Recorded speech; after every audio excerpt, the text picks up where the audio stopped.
السلام علیکم ورحمۃ اللہ وبرکاتہ۔ بسم اللہ الرحمن الرحیم۔ آج ہم حابیل اور قابیل کا واقعہ دیکھیں گے۔ حضرت آدم علیہ السلام کو اللہ تعالیٰ نے دنیا کی آبادی کا ذریعہ بنایا۔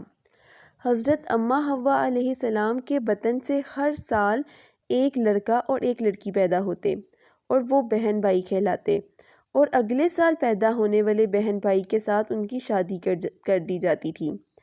حضرت آدم علیہ السلام کے دو لڑکے حابیل اور قابیل تھے۔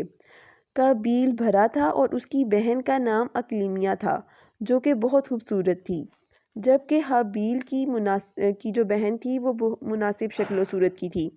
اب دیکھیں، جیسا کہ میں نے بتایا ہے، پہلے سال جو بہن بھائی پیدا ہوتے تھے، اب پہلے سال جو بہن بھائی پیدا ہوئے ہیں وہ کون ہے؟ قابیل اور اقلیمیہ۔ اور اگلے سال جو پیدا ہوئے ہیں وہ ہے حابیل اور اس کی بہن، ٹھیک ہے۔ اب دستور کے مطابق تو قابیل کی بہن کی شادی حابیل سے ہونی چاہیے تھی، لیکن قابیل اپنی بہن کے ساتھ شادی کرنا چاہتا تھا، جو کہ دستور کے مطابق جائز نہیں تھا۔ جب اس کا اصرار بڑھا تو حضرت آدم علیہ السلام نے حکم دیا کہ دونوں بھائی اپنی قربانی اللہ تعالیٰ کے ہاں پیش کریں۔ جس کی قربانی منظور ہو جائے گی وہی اپنے ارادے کے پورے کرنے کا مستحق ہوگا۔ اب ہم دیکھتے ہیں کہ ان دونوں بھائیوں نے قربانی کیا کی تھی۔ جو قابیل تھا نا، اس نے اپنے کھیت کا سڑا ہوا اناج قربانی کے لیے پیش کیا، اور جو حابیل تھا اس نے ایک موٹا تازہ دمبا قربانی کے لیے پیش کیا۔ اس زمانے میں نا قربانی کی قبولیت کا دستور کچھ یوں ہوتا تھا کہ جو بھی کسی نے نظر یا قربانی کی چیز ہوتی تھی نا، وہ کسی بلند جگہ پر رکھ دی جاتی تھی۔ آسمان سے آگ نمودار ہو کر اسے جلا دیتی تھی، اور جس کی قربانی کو جلا دیا جاتا تھا نا، اس کا مطلب ہوتا تھا کہ اس کی قربانی کو قبول کر لیا گیا ہے۔ لہٰذا حابیل کی حسن نیت پر اس کی قربانی کو قبول کر لیا گیا تھا۔ اب جو قابیل تھا نا، قابیل یہ دیکھ کر بہت غصہ اسے آیا اور کہا کہ میں تجھے ضرور قتل کروں گا، یعنی کہ اس نے اپنے بھائی حابیل کو کہا کہ میں تجھے ضرور قتل کروں گا۔ تو حابیل نے اس کے جواب میں کہا، اگر تو مجھے مارے گا تو میں تجھے مارنے کے لیے اپنے ہاتھ نہیں بڑھاؤں گا، میں چاہتا ہوں کہ میرا گناہ بھی تیرے سر جائے۔ اب جو قابیل تھا نا، قابیل نے موقع دیکھ کر نا حابیل کو قتل کر دیا۔ اب بعد میں اس کو سمجھ نہ آیا کہ وہ اپنے بھائی کی لاش کیسے چھپائے، تو اللہ تعالیٰ نے نا دو کوے بھیجے۔ ایک نے دوسرے کوے کو مارا، پھر اپنی چونچ سے زمین کو کڑید کر نا بیچ میں گرہ بنا دیا اور اپنے بھائی کی لاش کو چھپایا۔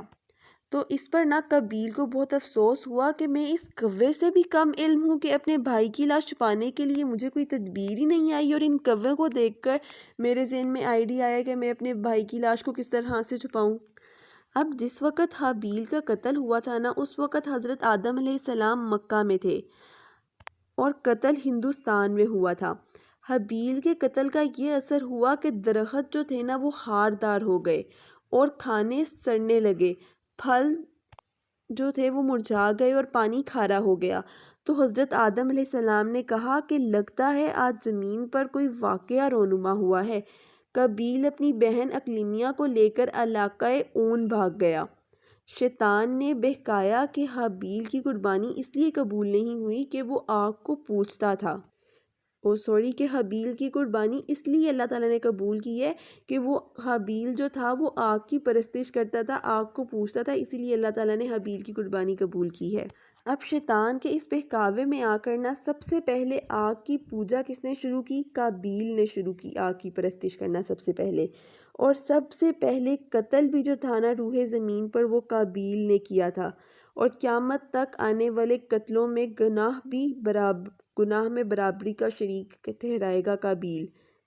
اب حضرت آدم علیہ السلام حابیل کے قتل کے بعد بہت زیادہ غمگین ہو گئے تھے، اور اس واقعے کے 500 سال بعد حضرت شیس علیہ السلام پیدا ہوئے۔ انہیں رات دن کی ساعتوں کا علم حاصل تھا۔ 50 صحیفے آپ علیہ السلام پر نازل ہوئے، حضرت آدم علیہ السلام کے جانشین بنے، اور نبوت بھی حضرت شیس علیہ السلام کو ملی۔ یہاں پہ حابیل اور قابیل کے قصے کا اختتام ہوا۔ اب جیسا کہ ہم میں سے بہت سوں کو بہت کنفیوژن ہوتی ہے کہ قابیل نے قتل کیا تھا کہ حابیل نے قتل کیا تھا. تو اس کی میں آپ کو نا ایک چھوٹی سی نشانی بتا دیتی ہوں جس سے آپ کو یاد رہے گا. دیکھیں قابیل، قابیل کا کس سے ملتا جلتا ورڈ لگ رہا ہے؟ قاتل سے. قابیل جو ہے اسے آپ یاد کر لیں کہ قابیل نے قتل کیا تھا. ٹھیک ہے، اب قابیل نے اپنے بھائی حابیل کا قتل کیا تھا. قابیل جو ہے وہ قاتل ہے. اس سے آپ اس کی نشانی لگا لیجئے تاکہ آپ کو یاد رہے. جزاک اللہ.